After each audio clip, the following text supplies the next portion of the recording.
Hello everyone, this is Neha and welcome to Neha Management Classes.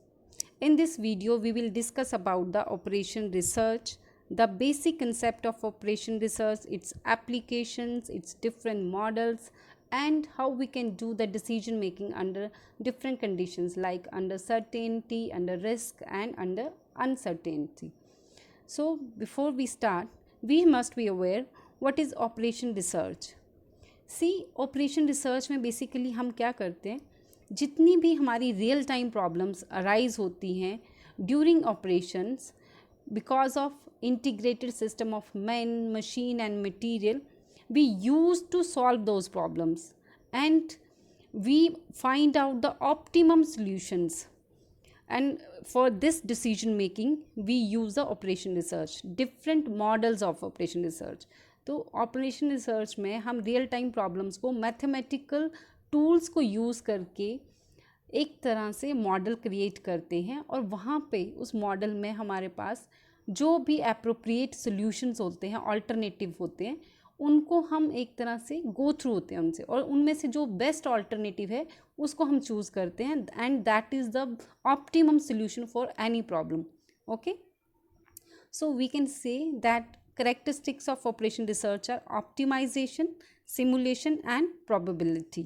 तो first of all optimization क्या है?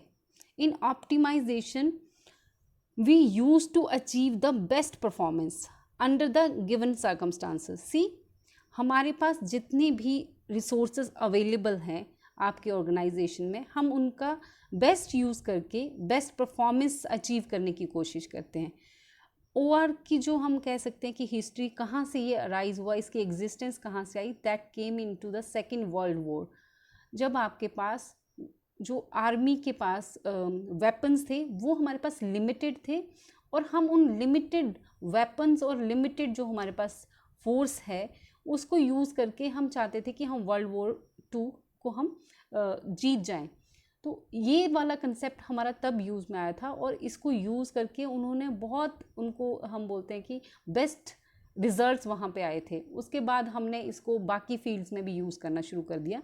सो we can say कि OR is a interdisciplinary approach.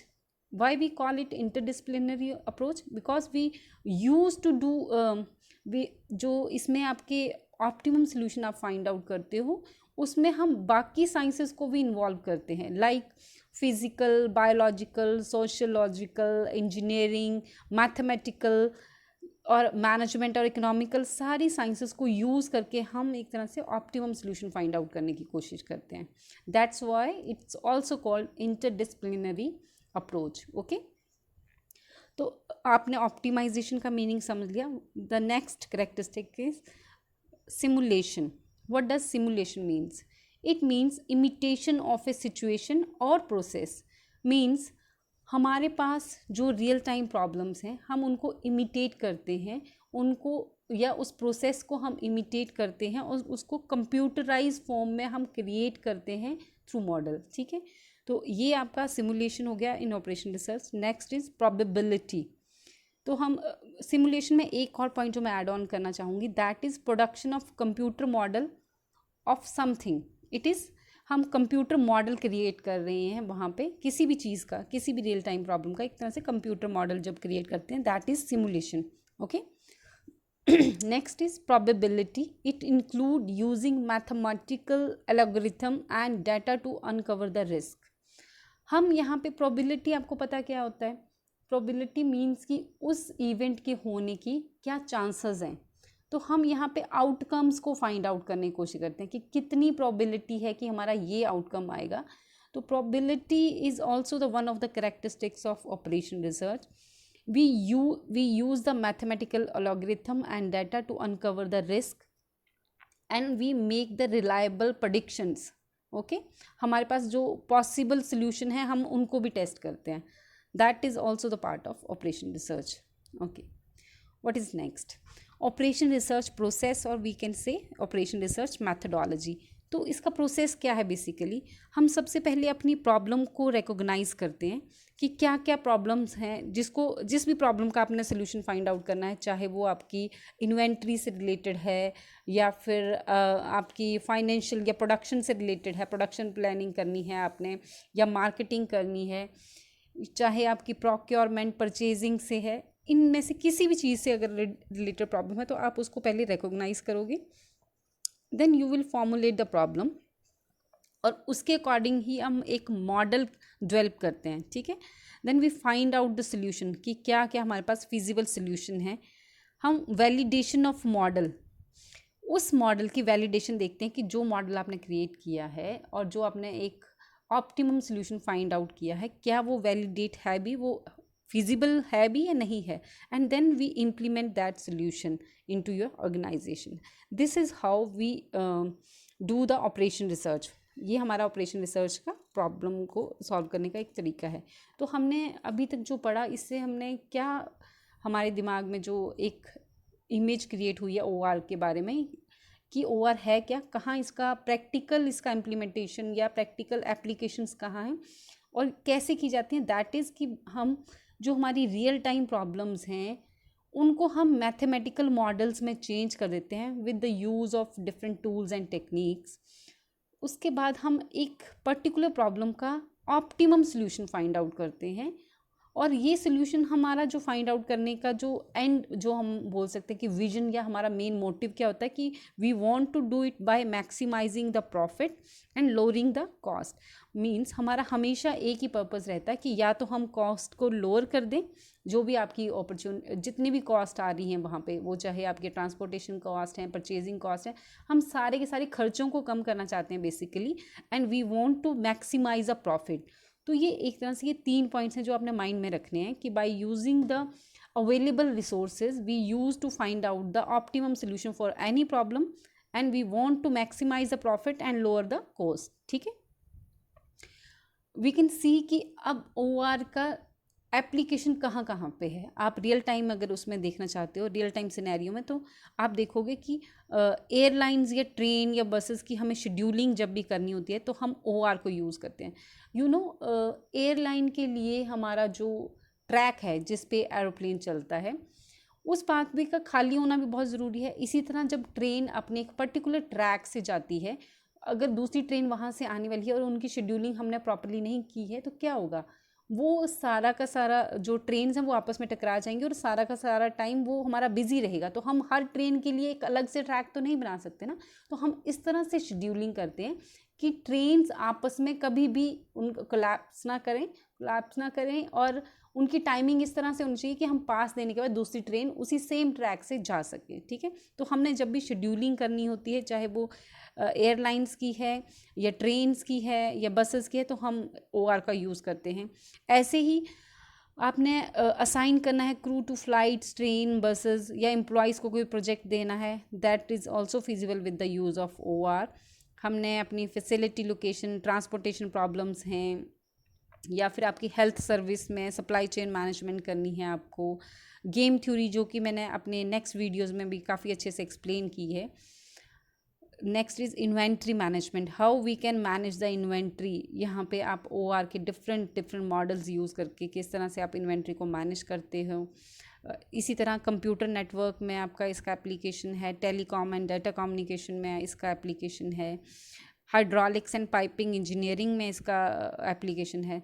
So you can see कि real time में इतनी सारी जगहें हैं जहाँ पे हम OR का यूज़ करते हैं, हम एक बेस्ट सोल्यूशन फाइंड आउट करते हैं, ओके। तो हमारे बेसिकली OR में कौन कौन से मॉडल्स हैं जिनका यूज़ करके आप अपने रियल टाइम प्रॉब्लम को, मैंने आपको बताया था कि वो डिफरेंट मैथमेटिकल मॉडल्स में हम उनको चेंज कर देते हैं। तो वो कौन कौन से मॉडल हैं, तो हमने यहाँ पे OR मॉडल्स की क्लासिफिकेशन की है और वो क्लासिफिकेशन हमने 4 बेसिस पे की है। लाइक फर्स्ट क्लासिफिकेशन में हमने फिजिकल मॉडल्स बताए हैं। फिजिकल मॉडल्स मीन्स कि वो मॉडल जो किसी भी तरह के डायग्राम या ड्राइंग्स को या ग्राफ या चार्ट्स को इंक्लूड करते हैं ना, वो सारे के सारे फिजिकल मॉडल्स होते हैं। इनमें भी आगे फर्दर डिफ्रेंसिएशन है, iconic model and analogue model.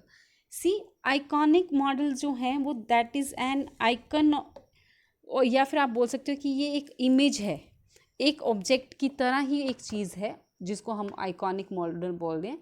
और इसमें वो सारे के सारे ऑपरेटिंग फीचर्स भी होंगे जो कि एक रियल सिस्टम में होंगे। जैसे मॉडल ऑफ एयरक्राफ्ट, तो हमने किसी अगर एक ट्रेनिंग को एयरक्राफ्ट को कैसे ऑपरेट करना होता है तो उसके लिए हम कैसा वो मॉडल बनाएंगे, that will be like a iconic model. तो वहाँ पे हम सारे ऑपरेटिंग फीचर्स उसको दिखा सकते हैं जो कि एक रियल सिस्टम में होते हैं, और हम उनको समझा सकते हैं कि कैसे आपने अगर आपको एरोप्लेन एयरक्राफ्ट को हाइट पे लेके जाना है तो आपको कौन से स्विच को या कौन से इसको टर्न करना है, किस तरह से आपने डायरेक्शन देनी है, किस तरह से आपने इसकी स्पीड को ऑपरेट करना है। तो ये सारे के सारे जो ऑपरेटिंग वहाँ पे फीचर्स होंगे वो उस आइकॉनिक मॉडल में प्रेजेंट होंगे।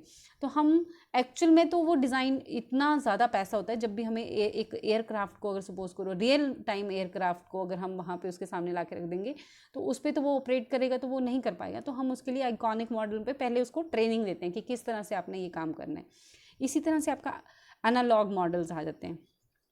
एनालॉग एक वर्ड से आया है, दैट इज़ एनालॉजी, मीन्स कि आपकी फिजिकल अपेयरेंस, आप जैसे हम बोलते हैं कि आपकी कैसी एनालॉजी है इस पर्सन की, उसके साथ हम मिलती जुलती चीज़ बनाना। जैसे आप फॉर एग्जांपल हम बच्चों के लिए जो टॉय मॉडल खरीदते हैं लाइक बस का या एक ट्रेन का, अगर आप कोई मॉडल खरीद लेते हो या ट्रक का मॉडल है आपके पास, तो बच्चों के जो टॉयज़ हैं वो बेसिकली एनालॉग मॉडल हैं। तो हम ये वैसे तो क्लोजली रिलेटेड होते हैं आइकॉनिक मॉडल की तरह से, बट इनकी एनालॉजी मतलब इनकी शेप और वो ऐसा होता है, इसमें सारे ऑपरेटिंग फीचर्स इसके अंदर नहीं होंगे। तो हम ये चीज़ बाहर से कैसे दिखेगी तो हम एनालॉग मॉडल के थ्रू ये रिप्रेजेंट कर सकते हैं। Okay, next is mathematical and symbolic models. तो ये वो मॉडल्स हैं जहाँ पे हम मैथमेटिकल सिम्बल्स को यूज़ करते हैं बेसिकली, किस लिए, किसी भी रियल टाइम प्रॉब्लम को वहाँ पे शो करने के लिए, और हमारे जो डिसीजन वेरिएबल्स हैं उनको रिप्रेजेंट करने के लिए हम मैथमेटिकल सिंबल्स के साथ सिंबल्स को यूज़ करके उसको रिप्रेजेंट करने की कोशिश करते हैं। ठीक है, और इनको जब हम वेरिएबल्स को इकट्ठा रख देते हैं तो मैथमेटिकल इक्वेशंस बना देते हैं। ठीक है, तो जो ये मैथमेटिकल इक्वेशंस ही हैं बेसिकली वही आपके मैथमेटिकल मॉडल हैं, इनको हम सिंबॉलिक मॉडल भी बोलते हैं। ओके, तो इसमें आपके फर्दर बहुत सारे मॉडल्स आते हैं लाइक एलोकेशन, रूटिंग मॉडल या simulation model, replacement model, Markov analysis, sequencing model, competitive model. तो यहाँ पे मैंने उसकी एग्जांपल के लिए यहाँ पे 3 आपको मॉडल्स के एग्जांपल बता दिए, बट अदरवाइज जिनके मैं नाम ले रही हूँ ये सारे मॉडल्स आपके मैथमेटिकल एंड सिम्बॉलिक मॉडल्स में ही आ जाते हैं। ओके, नेक्स्ट जो हम डिफ्रेंसिएशन है वो हम करते हैं by the nature of environment.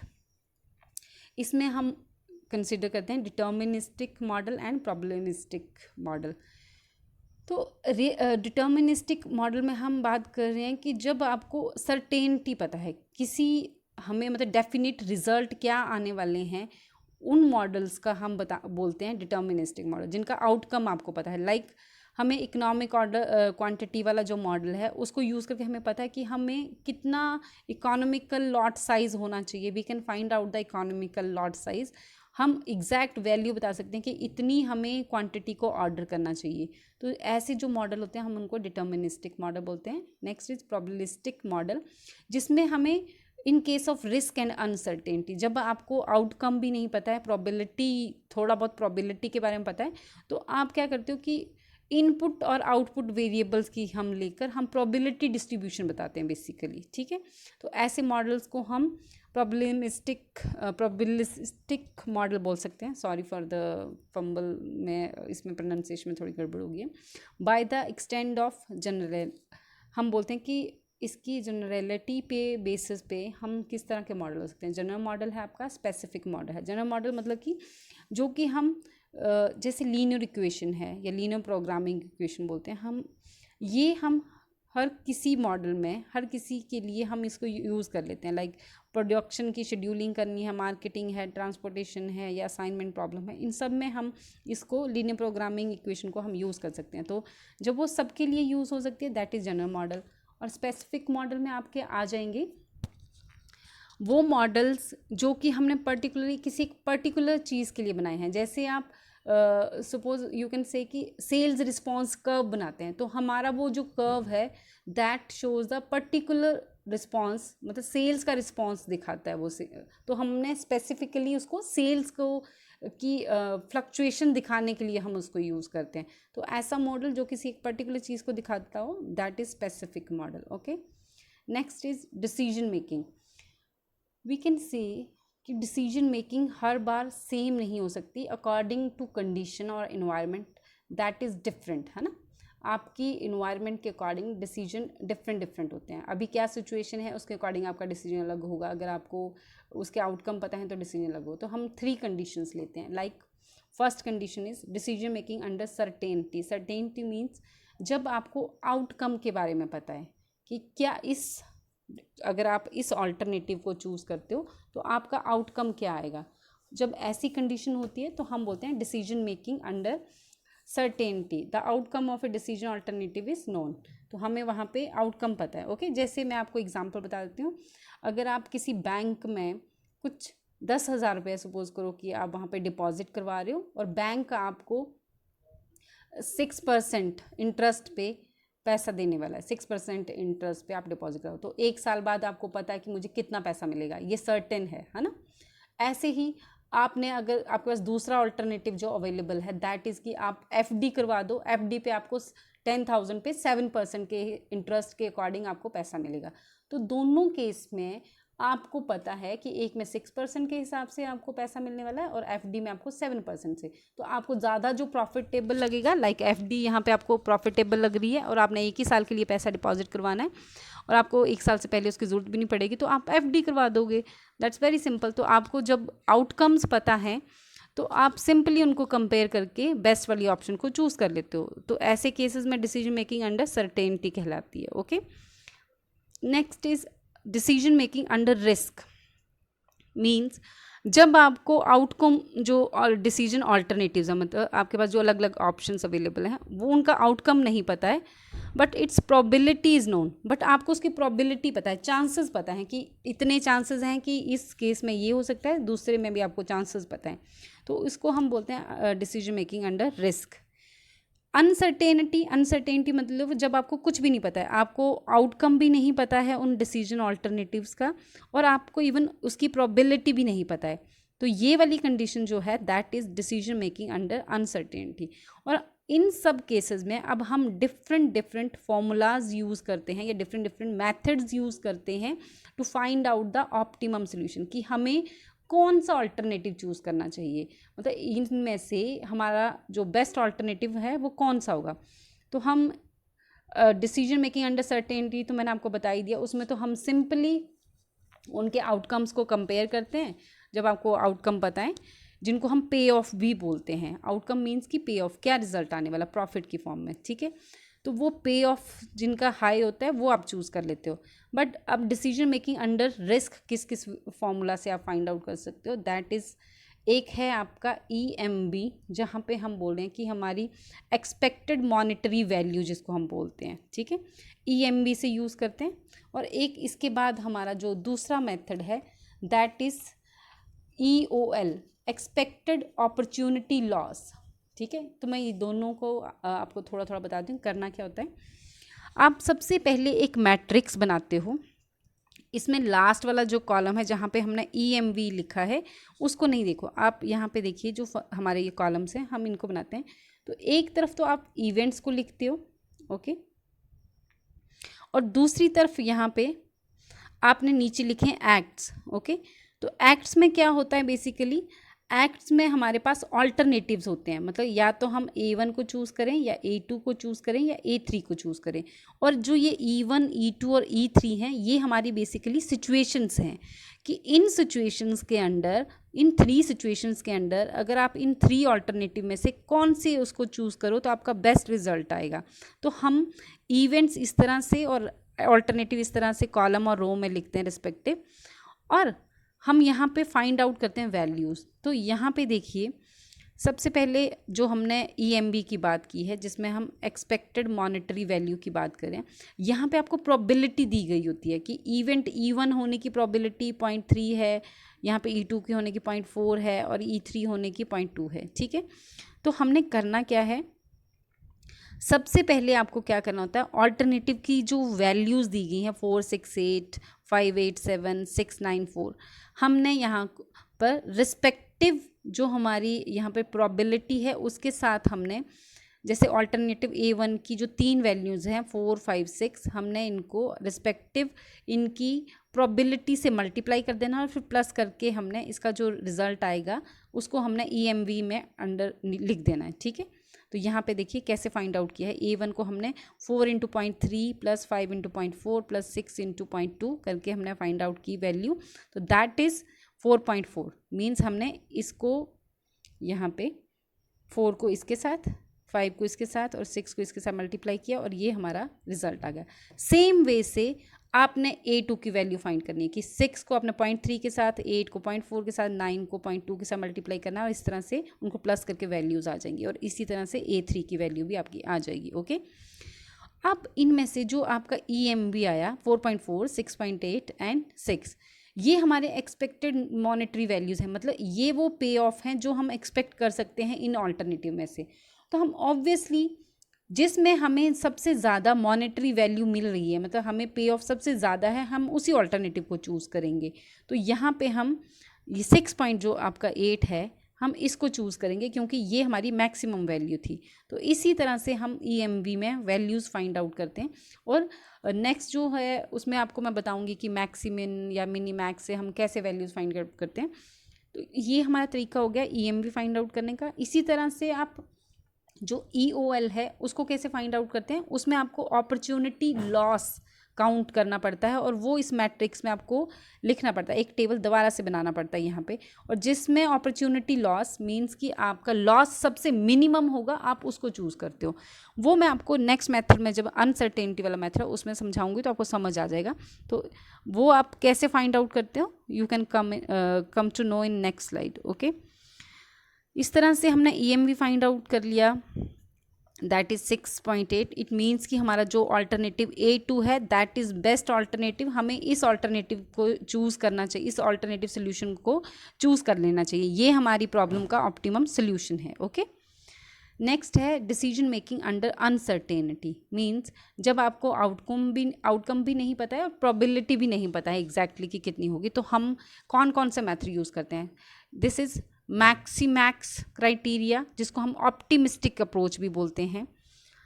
एक है मैक्सिमिन क्राइटेरिया, जिसको हम पैसिमिस्टिक अप्रोच बोलते हैं। मिनीमैक्स क्राइटेरिया, जिसको हम रिग्रेट और अपॉर्चुनिटी कॉस्ट या अपॉर्चुनिटी लॉस, जिसको मैं आपको कह रही थी कि EOL आप सेम वे से समझ सकते हो। मिनीमैक्स वाले मेथड को ही यूज़ करके हमने लास्ट स्लाइड में जो मैंने आपको बताया EOL कैसे फाइंड आउट करना है, तो हम मिनीमैक्स से समझ लेंगे वो। नेक्स्ट है आपका लैपलेस क्राइटेरिया, जिसको हम इक्वली लाइक्लीहुड बोलते हैं। मींस कि आपके सबके इक्वल चांसेस हैं उस ऑल्टरनेटिव के पे ऑफ के होने के, मतलब उस इवेंट के होने के इक्वल चांसेस हैं। ओके, और इसको हम हर्विक्स क्राइटेरिया भी बोलते हैं। ठीक है, जिसमें हम रैशनैलिटी या रियलिज्म पे जो कि हमारा बेस्ड होता है। ओके, तो सबसे पहले जो आपको पता होना चाहिए, जैसे मैंने आपको बताया कि आपके पास एक मैट्रिक्स होगी, इसमें आप कैसे सोल्यूशन फाइंड आउट करोगे। तो सबसे पहले मैं आपको लास्ट स्लाइड बताती हूँ। यहाँ पे एक चीज़ जो मैं आपको बताना भूल गई, आप फर्स्ट वाली लाइन देखिए, इसमें है मैक्सीमैक्स। तो आपने जब भी कोई मेथड फाइंड आउट करने के लिए ढूंढना है तो आपने याद रखना है कि यहाँ पे जैसे मैक्सीमैक्स लिखा है ना, तो मैक्स जो आपका एंड में लिखा है, इट मीन्स कि पहले आपने मैट्रिक्स की वो वैल्यू फाइंड आउट करनी है। तो मैक्सीमैक्स है मीन्स कि मैक्सिमम वैल्यू आपने फाइंड आउट करके एंड में लिखनी है पे ऑफ में, और उस वैल्यू में से जो आपका लास्ट वाला कॉलम आएगा उसमें से आपने, इसके आगे देखिए फ्रंट में क्या है, मैक्सी, मीन्स कि मैक्सिमम वैल्यू उसकी चूज़ कर लेनी है। ठीक है, ये आपका फर्स्ट क्राइटेरिया वाला मेथड है। नेक्स्ट है मैक्सीमिन। इट मीन्स कि लास्ट में मिन आ रहा है, तो इट मीन्स कि आपने मिनिमम वैल्यू फाइंड आउट करनी है पहले मैट्रिक्स की रो की, और वो एंड में जो आपने वैल्यूज़ आ गई उनमें से जो मैक्सिमम वैल्यू है, मीन्स इस मिनिमम का जो मैक्सिमम है उसको फाइंड आउट करना है, that is the maximin criteria. Okay, next third है mini max. What does it mean कि आपने मैक्सिमम वैल्यू फाइंड आउट करनी है अपने यहाँ पे जो भी आपकी रेस्पेक्टिव रोज आ रही हैं उनके एंड में अपने मैक्सिमम वैल्यूज़ फाइंड आउट करनी है, और उन मैक्सिमम वैल्यू में से जो मिनिमम वैल्यू है उसको पिकअप करना है। That is our answer. तो हमने इसको याद कैसे रखना है कि लास्ट वाले 3 वर्ड्स हैं वो रो के एंड में क्या आएगा वैल्यू वो बताते हैं, और उनमें से चूज़ कौन सी करनी है वो फर्स्ट वाले 4 वर्ड्स बता रहे हैं आपको कि चूज़ कौन सी वैल्यू करनी है। तो इस तरह से आप याद रखेंगे तो आपको याद रहेगा कि किस मैथड में आपको रो की एंड में क्या फाइंड आउट करना है और उसमें से कौन सी वैल्यू को चूज़ करना है। ठीक है, तो अब हम नेक्स्ट स्लाइड पर चलते हैं। जैसे आपके पास यहाँ पे इवेंट्स और एक्शंस बता दिए गए हैं, A1 A2 A3 ये हमारे ऑल्टरनेटिव हैं, और यहाँ पे इवेंट्स मतलब सिचुएशंस हैं एक तरह से S1 S2 S3 S4। तो हमने जब मिनिमम पे ऑफ निकालना है तो हमने क्या करना है, यहाँ पे देखिए हमने ऑल्टरनेटिव A1 ये वाली रो की हमने यहाँ पे मिनिमम पे ऑफ निकालना तो हमने मिनिमम वैल्यू लिख दी है। ठीक है, और जब हमने मैक्सिमम पे ऑफ निकालना तो हमने यहाँ पे मैक्सिमम वैल्यूज़ लिख दी हैं।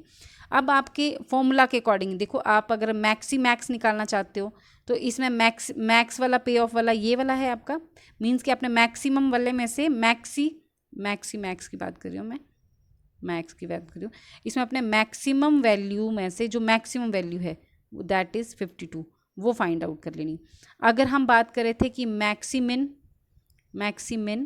तो what does it mean, maximin में क्या करना, जो मिनिमम पे ऑफ मतलब इस रो की जो सारी आपने इस रो में से रिस्पेक्टिव मिनिमम वैल्यूज़ लिखी हैं इनमें से जो मैक्सिमम वैल्यू है तो इनमें से मैक्सिमम वैल्यू है आपकी 17, इसको पिक कर लिया, ये हमारा सेकंड मेथड हो गया। ठीक है, अगर हम मिनी मैक्स की बात करते हैं जिसको हम रिग्रेट क्राइटेरिया भी बोलते हैं या अपॉर्चुनिटी लॉस भी बोलते हैं, उसमें हमें थोड़ा डिफरेंट वे से करना पड़ता है। उसमें क्या करते हैं, हम यहाँ पे तो ये ले रहे थे कि ये इनके जो पे ऑफ हैं दैट इज़ इन प्रॉफिट, तो हम प्रॉफिट में से बेसिकली हम मैक्सिमम प्रॉफिट को चूज़ करेंगे। ऑब्वियस सी बात है, हर कोई चाहता है कि उसको वो अल्टरनेटिव चूज़ करे जिससे उसको मैक्सिमम प्रॉफिट होने वाला है। बट मिनी मैक्स में क्या होता है, हम मिनी मैक्स में अपॉर्चुनिटी लॉस हम बोलते हैं कि लॉसेस का एक मैट्रिक्स बनाएंगे कि कौन सा अल्टरनेटिव चूज़ नहीं करने से हमें क्या क्या लॉसेस हो रहे थे, और हम लॉसेस में से मिनिमम वैल्यू को चूज़ करते हैं क्योंकि हम चाहते हैं कि इन सब अल्टरनेटिव को चूज़ करने पे जिसमें आपको सबसे कम नुकसान हो रहा है हम उस वैल्यू को चूज़ करेंगे। तो उसके लिए हमें क्या करना पड़ता है, बेसिकली हम एक तरह से एक नया वो बना लेते हैं, अपने पास मैट्रिक्स बनाते हैं। वो मैट्रिक्स बनेगा कैसे, उसमें क्या होगा आपका, आपके पास 4 सिचुएशंस थी, आपने 4 सिचुएशन में से जैसे सिचुएशन S1 है जो आपकी दिस वन, अब हम इसमें बात करेंगे इस सिचुएशन में कौन सा जो था वो बेस्ट आपका प्रॉफिट दे रहा था, दैट वाज A3 मतलब 52, हमें ये चूज़ करना चाहिए था।